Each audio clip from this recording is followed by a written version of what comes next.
பசுமை பூமியின் பாதுகாவலர்களான விவசாய நண்பர்கள் அனைவருக்கும் இனிய வணக்கங்கள். நான் உங்கள் நர்மதாகிரி. இன்னைக்கு நம்ம எதை பத்தி பார்க்க போறோம் அப்படின்னா, தென்னையில வரக்கூடிய பூச்சிகள் அவற்றை எப்படி கட்டுப்படுத்தலாம் என்பதை வாங்க பார்க்கலாம். பொதுவா தென்னைன்னு எடுத்துக்கிட்டா காண்டாமிருக வண்டு, சிவப்பு கூன் வண்டு, வெள்ளையி போன்ற பூச்சி தாக்குதல் அதிக அளவு பாதிப்பை ஏற்படுத்தும். இந்த காண்டாமிருக வண்டு குருத்து பகுதியில துளையிட்டு இலைகள் எல்லாத்தையும் கடிச்சு சாப்பிடுது. அதனால இலைகள் விரிவடையும் போது வி ஷேப்டு கட்டிங்ஸ் மாதிரி தெரியும். அது மட்டும் இல்லாம தண்டு பகுதியில துளையிட்டு உள்ள இருக்கிற திசு பகுதியை சாப்பிடுறதுனால சைலம் ஃபைலம் போக்குவரத்து தடைபடுது. நீர் மற்றும் சத்துக்களோட போக்குவரத்தும் பாதிக்கப்படுது.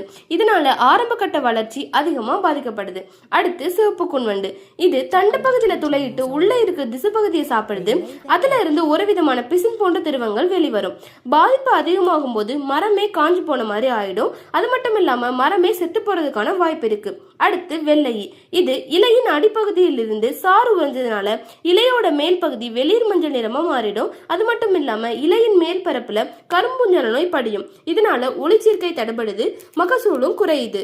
இந்த வெள்ளையி 50 முதல் 60% மகசூலை குறைப்பதற்கு வாய்ப்பு இருக்கு.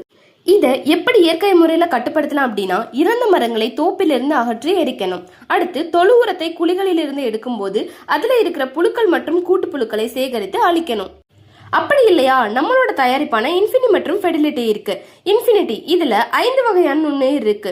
இந்த 5 வகையான நுண்ணுயிர்களும் தென்னையில வரக்கூடிய அனைத்து வகையான பூச்சிகளையும் கட்டுப்படுத்தும். வெள்ளையை ஏற்படுத்தக்கூடிய பூஞ்சா நோயை கட்டுப்படுத்த நம்ம ஃபெர்டிலிட்டி இருக்கு.